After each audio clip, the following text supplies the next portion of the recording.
السلام علیکم ورحمۃ اللہ وبرکاتہ۔ میں ہارون رشید عرض کر رہا ہوں۔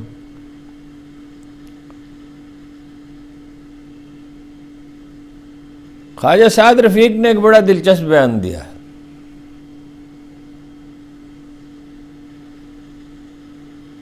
انہوں نے فرمایا کہ نواز شریف صاحب کسی ڈیل کے نتیجے میں نہیں آئے۔ خواجہ صاحب یہ کیسے ہوا کہ وہ پاکستان پہنچے نہیں تھے اور ان کی ضمانت ہو گئی؟ یہ کیسے ہوا کہ ہوائی اڈے پر سرکاری ملازم پہنچے، عدلیہ کے حکم پہ پہنچے، یا نادرا کے لوگ اپنے طور پہ پہنچے؟ کس نے انہیں حکم دیا تھا کہ ہوائی اڈے پر پہنچے ان کی انگلیوں کے اور انگوٹھوں کے نشانات لینے کے لیے؟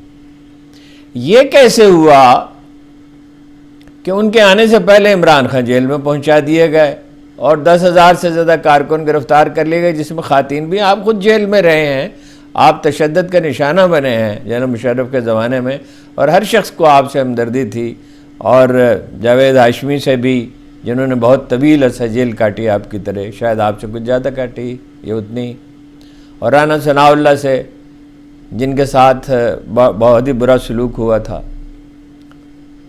تو خواتین تک کی ضمانت نہیں ہو رہی ہے۔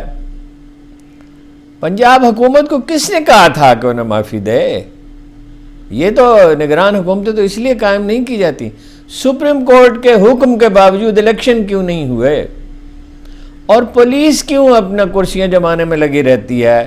اور سرکاری ملازم کیوں شامل ہوتے ہیں نون لیگ کے جلسوں میں؟ اور جلسہ تو بہت دور کی بات ہے، خواہ انتظامیہ سے اس کی اجازت لے لی گئی ہو، خواہ ہائی کورٹ نے اس کو حکم دیا ہو کہ انہیں جلسہ کرنے کی اجازت دی جائے، اس کے باوجود وہ پریس کانفرنس تک نہیں کر سکتے، جلسہ تو کیا کارر میٹنگ نہیں کر سکتے، انتخابی مہم چلا ہی نہیں سکتے۔ تو یہ کیسے الیکشن ہے؟ اور آپ کہہ رہے ہیں کوئی ڈیل ہی نہیں ہوئی، اور وزیر اعظم کے طور پہ ان کا نام پیش کیسے کیا جا رہا ہے؟ تمام جائزے ہر شخص یہ تسلیم کرتا ہے، ہر اخبار نویس کہتا ہے، گیلپ سے لے کے سعودی عرب کا سروے، اور وہ تو خیر منظر عام پہ نہیں ہے، امریکہ کا، چین کا اور ترکی کا، لیکن جو سروے منظر عام پہ آئے ہیں گیلپ سمیت، گیلپ تو آپ کا مخالف نہیں ہے، اس کی دیانت پہ تو آپ کو شبہ نہیں ہے، جتنے ٹیلی ویژن چینلز نے سروے کیے، جتنے انڈیویجولز نے سروے کیے، آپ کے آدھے ووٹ بھی نہیں ہیں اور آپ کا وزیر اعظم بن رہا ہے۔ اور دوسرے کیا آپ کے حلیف اعتراض کر رہے ہیں، مولانا فضل الرحمان اعتراض کر رہے ہیں، سب سے بڑھ کر پیپلز پارٹی اعتراض کر رہی ہے۔ آج بلاول بھٹو نے کہا کہ لاہور کا وزیر اعظم تو نہیں ہوگا، اور یہی بات جاوید ہاشمی نے کہی کہ نواز شریف اور شہباز شریف وزارت عظمیٰ کا خواب دیکھنا چھوڑ دیں۔ الیکشن کمپین چلانے کی اجازت نہیں ہے، اور محترمہ مریم اورنگزیب یہ کہتی ہیں کہ رونا پیٹنا بند کریں اور الیکشن کی تیاری کریں۔ کون سا الیکشن؟ یہ پاکستان کی تاریخ کا واحد الیکشن ہے جس سے پہلے یہ طے کیا جا رہا ہے، اخبار نویس کہتے ہیں فلاں پارٹی کو اتنی سیٹیں ملیں گی، فلاں پارٹی کو اتنی سیٹیں گی، فلاں پارٹی کو اتنی سیٹیں ملیں گی، اور یہ فرمایا جاتا ہے کہ مقبولیت تو ہے عمران خان کی مگر قبولیت نہیں ہے۔ آپ خود کتنے نالاں تھے اپنی پارٹی سے؟ آپ کی پارٹی میں انصاف ہوتا ہے؟ آپ تحریک انصاف میں شامل ہوئے تھے، آپ عمران خان سے ملے تھے میری موجودگی میں، آپ نے سیکرٹری جنرل کا عہدہ قبول کیا تھا، پھر آپ نے بارگیننگ کر لی، جا کے اپنے لیے ٹکٹ لے لیا، اپنی اہلیہ محترمہ کے لے لیا، اپنے بھائی صاحب کے لیے لے لیا۔ آپ کی پارٹی کے لوگ آپ کو چھوڑ گئے۔ شاہد خاقان عباسی کیا کہتے ہیں؟ ان کا تازہ بیان یہ ہے کہ کرپٹ لوگ ہی پسند آتے ہیں فیصلہ کرنے والوں کو، اور وہ کہہ چکے ہیں نواز شریف صاحب سے کہ آپ کیا کریں گے؟ مہتاب عباسی چھوڑ گئے، مصطفیٰ نواز کھوکھر نے کہا ہے،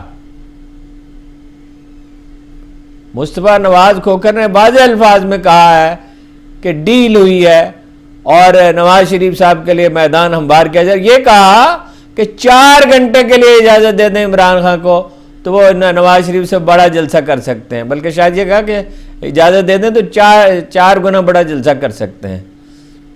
اس کے بعد بھی کسی شہادت کی ضرورت رہ جاتی ہے۔ عجیب واقعات ہو رہے. سارا دن افواہ پھیلتی رہی, پیپل پارٹی میں بھی شکست رہی, سارا دن افواہ پھیلتی رہی. فرحت اللہ بابر پارٹی کو چھوڑ گئے, لطیف کھوسہ نے بھی پی ٹی آئی جوائن کر لی. ویسے وہ چھوڑ ہی چکے, لطیف کھوسہ تو چھوڑ ہی چکے, اعتزاز حسن بھی چھوڑ چکے. اپنی پوری اخلاقی قوت کے ساتھ, پوری یکسوئی کے ساتھ کہنا چاہیے کہ وہ عمران خان کے موقف کی حمایت کر رہے ہیں کہ بھئی انہیں موقع دیا جائے. گولیاں ان پہ چلیں, 4 گولیاں انہیں لگیں جس کا آپ لوگ مذاق اڑاتے رہے, آپ لوگ خود تشدد کا نشانہ بنتے رہے ہیں. اور اس پہ رانا صاحب نے, شیخ اوپرا والے رانا صاحب نے تو یہاں تک کہہ دیا, رانا تنویر نے, کہ یہ ڈرامہ ہے, یہ ڈرامہ ہے, گولیاں لگنا ڈرامہ ہوتا ہے. آپ کو تو سوئی چبھ جائے آپ کی پارٹی کے کسی لوگ کو. وہ محترمہ نے فرمایا آج, محترمہ مریم نواز نے, کہ میرے والد بہت روئے اپنی والدہ کے انتقال پہ, ان کی والدہ کے انتقال پہ, اپنی اہلیہ کے انتقال پہ. یعنی آپ کا رونا بھی بڑا اہم ہے, آپ کو ایک وقت کھانا ٹھیک نہ ملے اہم ہے. ٹوکریاں بھر بھر کے کھانوں کی جاتی تھی نواز شریف کے لیے, شہباز شریف کے لیے, حمزہ کے لیے, مریم نواز کے لیے. وہ عمران خان کو گھر کا کھانا منگوانے کی اجازت نہیں. یہ عجیب الیکشن ہے جس میں پہلے ہی طے ہو چکا ہے کہ سب سے بڑے لیڈر کو جیل میں رکھا جائے گا, سب سے بڑی پارٹی کو انتخابی مہم چلانے کی اجازت نہیں ہوگی. تو یہ کیسے الیکشن ہے جی؟ اور اس الیکشن کو کون قبول کرے گا, اور اسے کون سی پولیٹیکل سٹیبلٹی آئے گی؟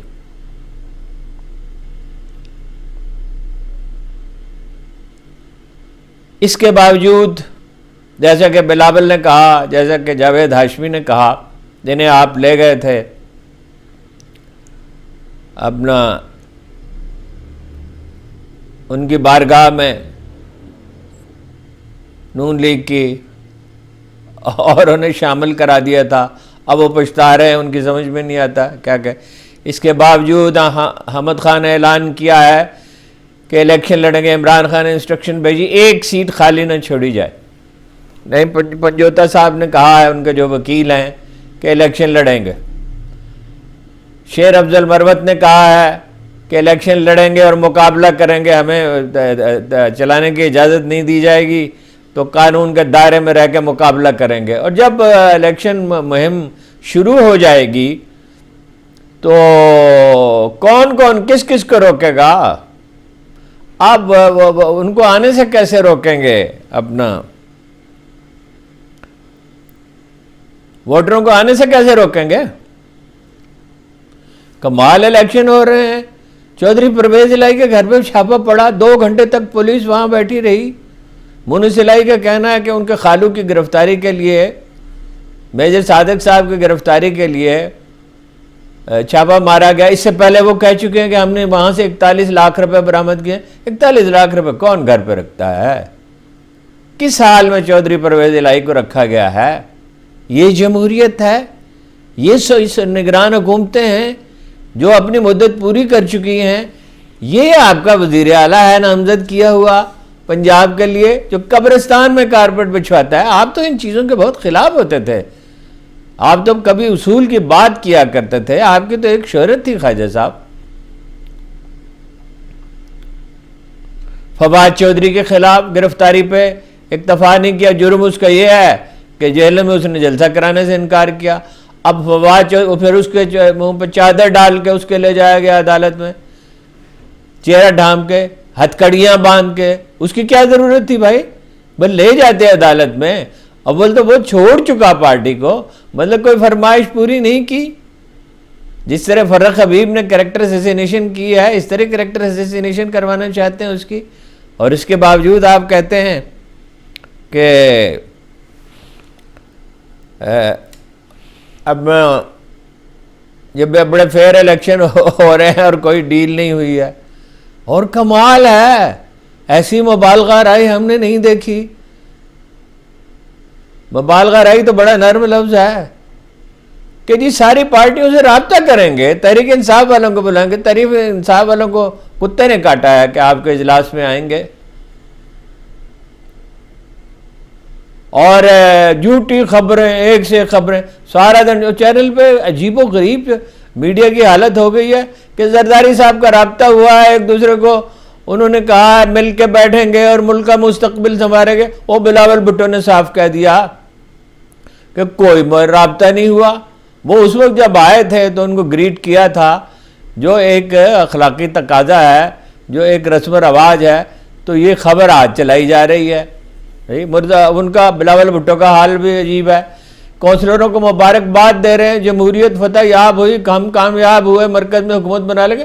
کیا کامیابی آپ کو ہوئی؟ آپ نے حلقے بنائے، اپنے حلقے کے 3-4 ہزار ووٹ ہیں، اور جہاں پی ٹی آئی کا امیدوار کے جیتنے کا امکان ہے، جماعت اسلامی کے امیدوار کے جیتنے کا امکان ہے، اس کے 15,000 ووٹ ہیں۔ انہوں نے لیے 9 لاکھ ووٹ، بلاول بھٹو صاحب نے کی پارٹی نے لیے 3 لاکھ ووٹ، اور 9 لاکھ والے جو ہیں وہ اپنا رہ گئے، محروم ہو گئے، اور 3 لاکھ والے جو ہیں ان کا میئر منتخب ہو گیا جو امیدوار ہی نہیں تھا۔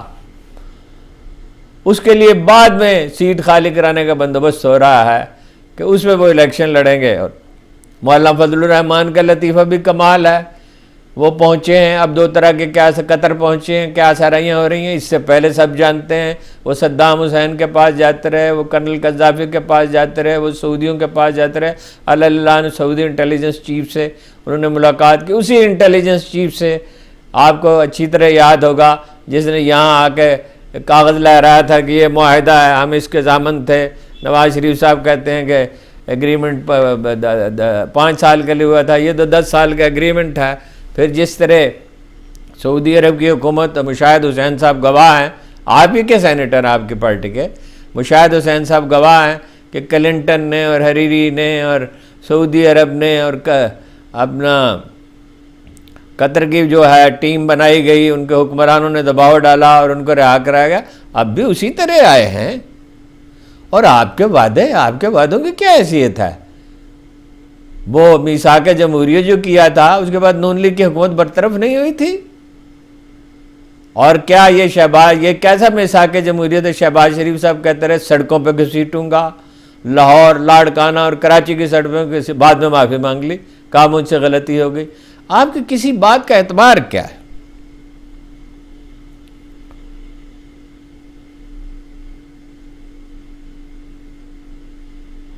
اسحاق ڈار صاحب نے یہ بات کہی ہے کہ جناب یہ بڑی دیانتدار عسکری قیادت ہے اور اس سے بالکل جھگڑا نہیں ہوگا۔ جنرل اسلم بیگ جو ہے وہ دیانتدار نہیں تھے، یہ جنجوعہ صاحب جو ہیں، آصف جنجوعہ صاحب دیانتدار نہیں تھے، کاکڑ صاحب دیانتدار نہیں تھے، جنرل باجوہ بھی دیانتدار نہیں تھے، اور نہیں تھے دیانتدار تو آپ نے ان کی 3 سالہ توسیع کے لیے ووٹ غیر مشروط طور پہ علل کھلم کھلا ان کو ووٹ کیوں دیے؟ اور کیا آپ جانتے نہیں ہیں؟ ہم سب جانتے ہیں نواز شریف صاحب جنرلوں کے بارے میں کیا کہتے ہیں کہ یہ اپنے آپ کو عقل کل سمجھتے ہیں، ان پہ بھروسہ نہیں کیا جا سکتا۔ کیا قومی اسمبلی کے ایوان میں کھڑے ہو کر یاد صادق نے یہ نہیں کہا تھا؟ ٹھیک اس وقت جب جنگ کا خطرہ تھا، اپنے آرمی چیف کے بارے میں کہا کہ اس کے ماتھے پہ پسینہ تھا اور ٹانگیں اس کی کانپ رہی تھی۔ یہ کس کو اشارہ دے رہے تھے اور اس کے معنی کیا تھے؟ کیا نواز شریف صاحب نے مظفر آباد میں یہ نہیں کہا تھا کہ پاکستانی فوج نے کشمیریوں پر اتنے ظلم کیے ہیں جتنے بھارت نے نہیں کیے؟ کون سے ظلم کیے پاکستانی فوج نے؟ اس کی پالیسیوں سے اختلاف کیا جا سکتا ہے۔ یہ وہ فوج ہے جس نے سیاچن میں رضاکارانہ آج بھی لوگ جاتے ہیں، بھارت میں نہیں جاتے، بھارت میں تو بھاگ جاتے ہیں لوگ۔ کتنی سیٹیں افسروں کی خالی پڑی ہیں فوج میں خودکشی کے بعد۔ جس نے بلوچستان کو آزاد کرایا اس کی پالیسیوں سے اختلاف ہو سکتا ہے اور شدید اختلاف ہو سکتا ہے، جس کا اظہار ہم کرتے رہتے ہیں۔ اس فوج کے بارے میں یہ ایاز صادق صاحب کہہ رہے تھے اور مریم نواز کہہ رہی تھی کہ جہاں پہ یہ جو دہشت گردی ہے اس کے پیچھے وردی ہے۔ مولانا فضل الرحمان خدا جانے کیوں گئے ہیں قطر، کہ وہ امداد لے کر گئے؟ ہم نے تو کبھی آج تک نہیں دیکھا پاکستان کی پوری تاریخ میں کوئی زلزلہ، کوئی سیلاب، بلوچستان کی خشک قید سالی جہاں ان کے بہت سے امیدوار منتخب ہوتے ہیں، جہاں وہ کبھی سب سے بڑی پارٹی بھی بن جاتی ہے جمعیت، 1 روپے کا چندہ بھی جمع کیا ہو اور کچھ لوگ یہ کہہ رہے ہیں کہ وہ اس لیے گئے ہیں کہ طالبان سے انہیں خطرہ ہے. طالبان سے تو سبھی کو خطرہ ہے، لیکن وہ کہاں کہاں جاتے رہے ہیں اور کس کس سے مدد لیتے رہے ہیں، اور آپ ہی کے حلیف ہیں وہ اس وقت.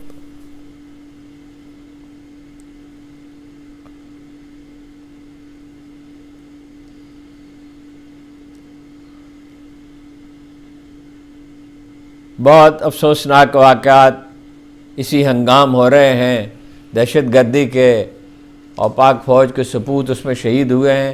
میں ہمیشہ عرض کرتا ہوں، ایک صاحب نے پچھلے دنوں فرمایا کہ ہارون رشید کچھ ڈر گیا ہے لگتا ہے. ڈرے ہوئے لوگ اس طرح ہوتے ہیں، اپنی نوکریاں قربان کرتے ہیں. الحمدللہ کوئی خوف نہیں ہے، چھو کبھی نہیں گزرا اللہ کے فضل سے خوف. اللہ کے پناہ ضرور مانگتے ہیں، آزمائش کو دعوت ہے، گالی نہیں بکتے. ڈرے ہوئے لوگ اس طرح کے ہوتے ہیں، ڈرے ہوئے لوگ یہ کام کرتے ہیں. اللہ کا لاکھ لاکھ شکر ہے، کوئی خوف نہیں ہے، کوئی دعویٰ بھی نہیں ہے بہادری کا. کوئی کارنامہ انجام دے، اپنا فرض ادا کرنے کی کوشش کر رہے ہیں. 2008 میں بھی اپنا فرض ادا کیا تھا جب یہ کہا تھا کہ کاف لیگ فوجی خنجر سے کاٹ کر بنائی گئی ہے اور اس کو سرپرستی حاصل ہے، اور زیادتی اگر ہو رہی ہے تو نون لیگ کے ساتھ ہو رہی ہے. 2018 میں بھی یہ کہا تھا. 2018 میں نے نہیں حمایت کی تھی اسٹیبلشمنٹ کے ساتھ. جو معاملہ پی ٹی آئی کا ہوا تھا میں نے اس کی حمایت نہیں کی، 3 سال ان سے ملا نہیں تھا. ہم تو صرف اپنا فرض ادا کرنے کی کوشش کر رہے ہیں. فلسطین کی صورتحال بہت تکلیف دہ ہے. اچھا ایک ان کا بیان رہ گیا، وہ جو تبصرے کے قابل ہے، جنرل عبدالقیوم خان کا، عبدالقیوم صاحب چکوال کے جو ہیں، کہ جی فوجی عدالتوں کی مخالفت نہ کریں. ہم نے کب مخالفت کی ہے حضور؟ مخالفت جو سپریم کورٹ کا فیصلہ ہے، دوسرے ملکوں میں بھی ہوتے ہیں. یہ جنرل عبدالقیوم خان جنرل عبدالقیوم میرے ساتھ رابطے میں تھے، مجھے کہہ رہے تھے بار بار مجھے پی ٹی آئی میں شامل کرا دیں. میں نے کہا کرا دیں گے کسی وقت، بات کرا دیں گے کسی وقت. اور اتنے میں انہوں نے محسوس کیا کہ شاید تاخیر ہو رہی ہے، ممکن ہے موقع نہ ملے، جا کے بھاگ کے شامل ہو گئے اس میں. اور کیا انہوں نے سیاست میں سوائے ہاتھ اٹھانے کے. فلسطین کی صورتحال جو ہے وہ اس پہ ویسے تو الگ سے بات کرنی چاہیے، لیکن اپنی شکست انہوں نے تسلیم کر لی ہے. دیکھیے اتنی بڑی فوجی طاقت کے ساتھ، امریکہ کی اتنی بڑی حمایت کے ساتھ 2500 حملے کل رات کیے، اور اسرائیلی وزیر نے کہا کہ ایٹم بم گرا دیں گے. یعنی پاگل پن سوار ہے، جیت بھی رہے ہیں اور خوف بھی طاری ہے. اور واقعہ یہ ہے 9-10 ہزار آدمی شہید ہو چکے ہیں، جس میں کوئی لگ بھگ 4000 بچے ہیں، زیادہ تعداد خواتین کی ہے، 15 لاکھ بے گھر ہو چکے ہیں. اس کے باوجود واقعہ یہ ہے کہ صدیوں میں اس کی کوئی مثال نہیں ملتی، قرون اولیٰ کے سوا کوئی مثال نہیں ہے ایسی بے پناہ شجاعت کی. اور اس سے معلوم ہوتا ہے کہ جو لوگ خالص اور کھرے ہوتے ہیں، اور جن کے دلوں سے موت جو اپنے دلوں سے موت کا خوف نوچ کے پھینک دیتے ہیں، وہ کس طرح کے ہوتے ہیں. اسرائیل کو اب بھی فتح کا یقین نہیں ہے. امریکہ ان کی پشت پہ نہ کھڑا ہو تو ان کو مزہ چکھا دے ایران اور حزب اللہ. اور وہ بہرحال اتنی ہمت نہیں ہے مسلمان حکمرانوں میں کہ OIC کا سربراہی اجلاس کہیں طلب کریں اور دباؤ ڈالنے کی کوشش کریں، بلکہ بعض عرب ممالک تو یہ چاہتے ہیں کہ حماس ختم ہو جائے تاکہ اسرائیل کے ساتھ وہ معمول کے تعلقات برقرار رکھ سکیں. اور آپ کی لیڈرشپ نون لیگ کی اور پیپلز پارٹی کی ایک جلوس نہیں نکال سکتے حماس کی حمایت میں. یہ صرف جماعت اسلامی کا کام ہے کہ وہ شہر جلوس نکالے، وہ امریکی سفارت خانے کا رخ کرے، ان کے بچے جلوس نکالیں، اور قوم نے ان کے موقف کو انڈورس کیا. 1 کروڑ روپے کے عطیات جمع ہوئے. افسوس ہے ان سیاستدانوں پہ، انہوں نے تاریخ سے کوئی سبق نہیں سیکھا، اور ایسا لگتا ہے کہ کوئی سبق سیکھیں گے نہیں. جناب علی کرم اللہ وجو نے فرمایا تھا جو آیا ہے اسے لوٹ کے جانا ہے، اور جب وہ لوٹ کے چلا جائے گا تو کسی کو یاد بھی نہیں ہوگا، نام و نشان تک نہیں رہے گا. کچھ خدا سے ڈریں، کل آپ کو مرنا ہے، حساب دینا ہے. اور یہ حکومت جو آپ بنانے چلے ہیں یہ کتنے دن رہے گی؟ سوال ہی پیدا نہیں ہوتا کوئی سیاسی استحکام یہ پیدا کر سکے اور یہ برقرار رہ سکے اور کوئی کارنامہ انجام دے سکے. ایک اقتدار کی بھوک ہے جو کھینچے لیے جاتی ہے، ایک دیوانگی ہے۔ وہ جو داغ نے کہا تھا کہ تاب و تواں ہوش و حواس تاب و تواں کھو چکے ہیں داغ، ہم بھی جانے والے ہیں سامان تو گیا۔ آج بس اتنا ہی، کل انشاءاللہ پھر بات کریں گے۔ آپ کا بہت بہت شکریہ۔